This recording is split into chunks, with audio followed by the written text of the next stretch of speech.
God told me to tell you there's some stuff you don't have because you're still trying to prove to people you are who he said you are.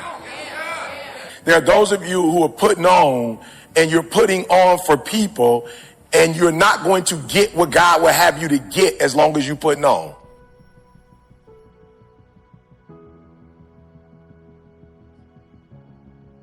When you are thriving, you don't speak the same level as people who are surviving. It's just a different level. Like, it's just different talk. Amen.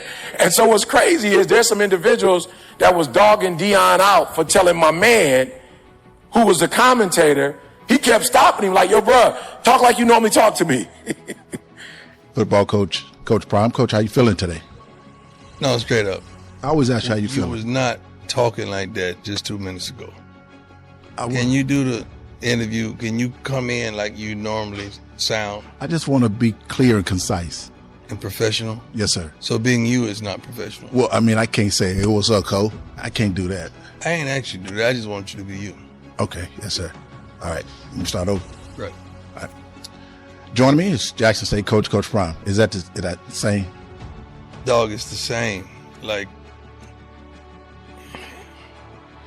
just be you. Just try your best to be you. Okay. All right. I thought I was doing that. But anyway, I want to just ask you, you feeling okay? See, like, if I say, man, what's up, Rob J? That's me. What's up, Rob J? You know the difference? Did you see the difference? That's what you do. And I don't know who you trying to please out there, but I just want you to try your best to be you. He was like, what you doing?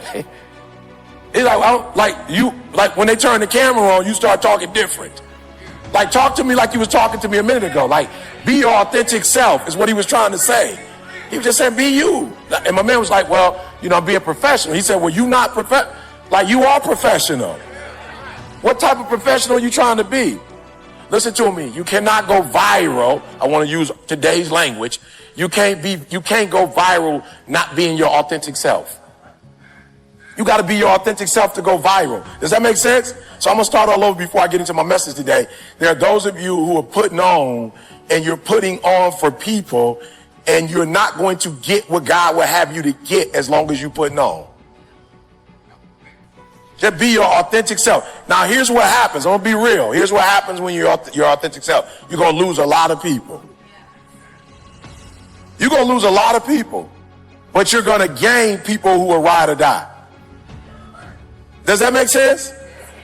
I was telling Jeremy earlier, we had a one-on-one sit down. God is about to help me to use my whatever to help him get to another level. And I was like, Jeremy, there's a thing called the law of diminishing returns. It's like, for people say to me, my son used to say, Dad, I want to be a millionaire. I said, what do you want to be a millionaire for? You trying to help people or is it for you? Because it's for you, you only need 250,000. I'm just being real. If you want to be rich, you only need 250,000. You start getting over that, the government you in a different tax bracket, and the government about to beat you upside your head. I'm just being real. If you make $1 million, you ain't gonna keep it about 500 something thousand. They about to take half of that. They getting 40%, and then there's some other taxes at the end that you probably gonna have about 5,000. I said, son, you want to be right about 257,000 and be under the radar. You don't want to get over that because now the IRS is looking at you you are of interest to them. Right? You want to keep it right there. Does that make sense? So the law of diminishing returns says you do so much and you not get nothing in return for it. Like there's a limit. So I want you to understand something. You got to hear me. You don't need to do nothing else but be God's child to get what he has for you. I got to get this through your head before I give you the lesson today. You got to get this because you're actually killing you. You're the one that's messing you up. You're the one. I told a group yesterday, there's nothing you can do to prove yourself to God. What you're doing is trying to prove yourself to you.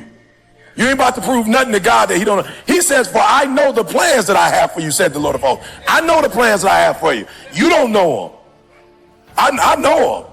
And if me and you would get on the same page, I could do what I'm trying to. Does that make sense? Man. You're not about to convince God that you know different than who you are. He knows who you are. If you would just realize who you are and embrace it, he could finally give you his plan. But he can't give you his plan when you this version of you. So all you really have to do is develop and he will deliver. Come on, write that down. Write that down. As you develop, God is going to deliver more of the plan. The reason why you don't have a full plan is because you ain't fully developed. God can't deliver to you what he wants to deliver to you because you're not developed to the level you need to be developed to get the stuff, and you chasing the stuff when all you need to chase is development. And as you develop, that's why I got a very few followers on Instagram. It's people telling jokes. They got 10 million followers. They telling jokes. They got 10 million. They telling jokes. I could tell some more jokes and get the numbers up, but I'm not interested in making people laugh. Ain't nothing funny. We live in a society right now, ain't nothing funny. I'm gonna be telling you jokes. So I'm gonna talk development talk. Why? Because a small group of people are ready to get developed. But once you get developed, then God delivers. Yeah, I love it. I love it. Here's the last one. Before we go to the word, God told me to tell you, you're gonna die. You're gonna die. And you don't know when you're gonna die, so stop acting like you know. That's what God told me to tell you. He told me to tell you, some of y'all, if you knew you only had 3 years left, you'd live differently. He told me to tell you to live like you're going to die and stop living like you're going to live forever, because you're not. Stop. I told y'all the story when my grandmother passed. My grandma been well her whole life. She was 92 almost. She was weeks away from 93. My father called me, my auntie called me like, grandma in the hospital. I'm like, bet. And the way they said it was like, your grandma in the hospital. You know what I'm saying? She ain't never been sick. She going to be out. That's how they said it, like, grandma good. I was like, bet. Grandma called, hey, baby, how you doing? I was like, all right, grandma, how you doing? Right? And so my father was like, she about to go into surgery, right? But she ain't never been sick. She about to go into surgery. The doctor said, it's good. My grandma called me. I should have knew something was up. I was in Chicago. I was there. And my wife was like, you probably need to go see your grandma. I'm like, nah, I'll see her when she get out. I'll see her. God told me to tell you, you're going to die. And there's nothing you could do about it. Now you can keep eating right, but you can eat right if you want to. You're not gonna make it to 200. Keep doing push-ups. You good, but you're not gonna live to be 200. So don't stop doing what you're doing, because that's gonna help the quality of your life. But he told me you can't make your life go to 300 or 200. You're gonna die. And some of us are gonna die not because of us. Some of us are gonna die because some other fool was drunk and hit us. So some of you not even gonna die because of you. You're gonna die because of somebody else's decisions. And my grandma called me just before we went into surgery. I should have knew something wrong. My grandma said, baby, I need your spirit. You know, grandma don't like to be sick, but I need your spirit. I need your motivation. You the one in the family that got that. And it was an eerie, whatever, weird kind of thing. But I was just like, she never been sick before, so she doing her thing. My father called me and was like, yo, she got out of surgery. They said she good. She just need to recover. I was like, bad. And then my father called me hours later and like, your grandma, it was weird. He didn't even say she was dead. He was just like, your grandma had some complications. I was like, oh, okay, what kind? You know what I'm saying? Constipation, complications. Like, what kind of complications is she having? He was like, no, complications. I was like, bruh, we grown. Like, what? Do I need to get in the car? Do I need to come? Like, what? He's like, no, she didn't make it. I said, she didn't make what? She didn't make what? He was like, she gone. I said, what? For some of us in this room, you may only have a year. We may only have 2, 3. I don't know. But God told me to tell you, when you leave here, stop acting like you got 20. Stop acting like you got 30. And develop as quick as you can so that you can get what God has for you as long as you can. Am I talking to somebody? Listen to me. I'm mad at Eric Thomas because it took me so long to get my stuff right. So let me just put it like this. Watch this. I want to show you something. I could have been on this. I want to ask, how many of you that if I would have waited another 10, 15 years to get right with God, you may not have gotten a hold of my gift online? And I just want to, can I just be real? Can I just be real? Like, I just want to show you what I'm trying to tell you. What if I still would be trying to work it out and trying to get developed? What if I was still getting up at 8 o'clock in the morning instead of 3 with God? What if I didn't change and get my marriage right? Didn't try to become a better father? What if I didn't change and develop and become this version of me? For some of you, where that message that you got, that I wouldn't have been able to give that message because I wouldn't be me, and you didn't get that message at that time, and you would have leave here knowing that you may not have years. You may not have double digits. So whatever needs to be done in that time frame, do it. Because not only does it affect you, your development affects other people's delivery. I need you to hold on to that one. I'm going to say that one more time. Your personal development impacts the lives of other people's delivery. If you don't get developed, they don't get what God has for them. Does that make sense? I'm talking to somebody. Does that make sense? All right. Is it dark? You can't see me? I don't know. Or is it just deep and right now you're trying to reflect on it? Okay, good. Whatever. Because I just want to, like, you quiet. Okay. But if you focus, that's all. That's okay. I get it. That part I get. All right. So let's go to the word. I wrote it down. God told me to write it down. So the first one is an R. Write that down. The first one is an R. It's crazy. God gave it to me. The first thing God told me to do was, God told me to tell you that the first thing, these are 4 things that you have to do today. These are 4 instructions. It's not preaching or speaking. This is instructions. The first thing he told me to tell you to do is get to the root. Write it down. I wrote this stuff down. Stop doing leave work, he told me to tell you. Stop doing leave work and branch work and do root work. That's what he told me to tell you. That some of you, and it's not a problem, but some of you are going to get surgery, like you're enhancing your physical fit. Some of you are in the gym and you working out. He told me to tell you that's okay, but stop doing leaf work and branch work and do root work.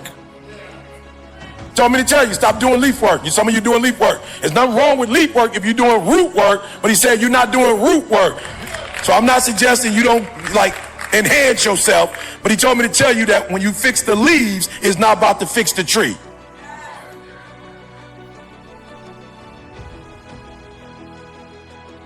So I need you to measure yourself. And here's the biggest problem. How do you know if you're growing or not if you're not measuring yourself?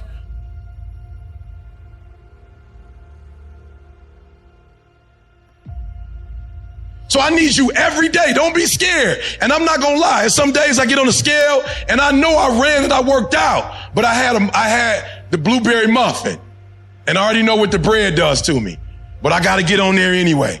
So every single day, I want you to measure yourself and I want you to be honest, right? And here's the thing. We're so narcissistic that you measuring yourself on your own measure and it don't work. Like you can't say, I don't feel like I gained weight today. You can't do that. You got to really get on the scale. You can't say you feel like. So me and my wife we've been out of town quite a bit, right? We're trying to stay out of the winter months. And I promise y'all, I was eating right, but I wasn't really working out. And I had got on the scale at the hotel because my wife got on the scale and she told me what she weighed. And I was like, man, whatever. So I got on it and was like, man, it's junk. This some old hotel foolishness. You know what I'm saying? It's some old hotel foolishness, bro. This is electronic. They ain't even got right batteries in this joint. This joint is broke. You know what I'm saying? I ain't even on this right here. And then I got to the crib and got on my scale. They was real close. I was like, look, I ain't lying. I got off, grabbed something heavy and put it on that joint. It's like, okay, we got to reset this. This ain't right. Took it off, got back on that joint. It was the same thing. I was like, man. I was measuring in my mind, not on a real measurement. And if you measure on a real measurement, you're going to know if you're growing or not. It is what it is. You run a mile and you clock it, it's going to tell you. So a lot of y'all at the same place you were last year because you keep measuring you. You keep measuring yourself and you sweet to yourself. So I need you to do me a huge favor. I need you to have an accountability partner who could be real with you and get a real one. Don't play games with it. All right. All right. So here's the last one I need you to do. It's going to take you a long time, right? So I want you to do it every 30 days. I want you to come back and ask yourself in turn. Look, first I need you to master you. So do me a favor, go get your penny, go get cups or mason glass, just get whatever. And I want you to put you, right? Master you, right? Master your money, master your craft, Just everything you could think of that's a part of who you are, I want you to master it. So I need you to listen to me. I need you to master, not just do. Some of y'all doing what you're doing, and you here. I had a conversation with LaShawna yesterday, right? And I was like, okay, LaShawna, I got it. I see I can help people. Here's the problem with some of you, and look, this is it, and I got something I want y'all to help me with. I said, I get it now. People who did good in school, the way tell me how they reward y'all when you're in school. They give you a sticker. How you feel when you get that sticker though? You feel good when you get that sticker. How else do they grade you? Numbers. They give you you see the 3.5 and you go to the crib like, here, Mom like, you got 3.5. I'm so proud of you. You like, boom. I said, I get it now, see? I didn't do well in school, so I never got the stickers and stuff. But when I was homeless, the only way they reward you when you're homeless is you gotta execute. You gotta survive. We don't get stickers for surviving. Nobody affirms you because you survive. But the way you know you sweet when you homeless is you woke up and then nobody kill you. You gotta get what I'm saying. Like maybe y'all don't know it, but when I used to be homeless, we had to go from house to house. Why? Because people were scoping you out when you were in that house. And so they would watch me go in houses. So I knew I could only stay for so many days. And once I stayed too long and I came back, they took all my stuff. So I learned on the street, the school of hard knocks, that in the real world, you don't get stickers and you don't get grades. The only way you know you succeeded is if you survive, if you execute. So I said, I get it. Some of you are not successful because you think effort is success. I got it. You think because you put in 40 hours that you're supposed to get some because you put in 40. It don't work like that in the school of hard knocks. They don't care how many hours you put. They just want to see the execution. So you feeling in your spirit like, yo, but I did just as much as he did. I studied just as much as he studied. It doesn't matter. You just got to execute. So for some of y'all, didn't mean to do me a favor. Like scratch off effort. Effort don't count no more. Effort don't pay bills. Effort don't get your kids through school. They need a check. So you proud of your effort. No more effort. Mastery is the only thing. That's it. That's it. Only mastery. Why? Because they played us. They put us in school for 12 years and most of us still couldn't pass those tests. So they gave you all those grades, but then you couldn't pass the test when it was showtime. Then they just wasted 14, 15, 16 years of your life. Because when you needed it, you couldn't produce when it was showtime. So you just the same as the person that didn't go to school. Y'all got the same results. If I paid you all that money and we get the same like if I went to all that school and I can't pass the test and you didn't go to school and you can't pass the test, the world I come from, we the same. You just feel you better because you got stuff on the wall. But the results are the same. You didn't pass, I didn't pass. It's the same results. But you feel good because since you were a child, people rewarded you for not executing, but they rewarded you for trying real hard. And so now you want me to do that. And in the real world, they don't do that. They only reward you when you can execute. So you must master. That's the last one. What's your motives? Measure it. Get somebody that can help you to measure. And then the last one, you have to master it or you're going to be extinct. They're going to get rid of you and replace you. If you can't master it, they gon' get it, right? All right. So real quick, come on, somebody, just give me a couple people, tell me what I told you to do, and then I got something I need you to help me with. Oh, the mason jars. That go your jars. So they go to jars. So master yourself. So whatever your craft is, put it in there. So whatever you do, so I speaker. So write on a piece of paper, speaker, drop it in there. At the end of the month, see how many gigs you did.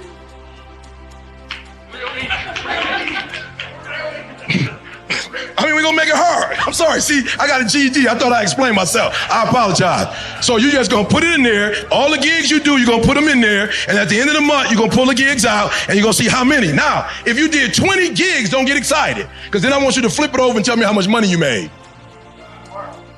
And if you couldn't pay your rent, you need to hurry. You ain't mastered it.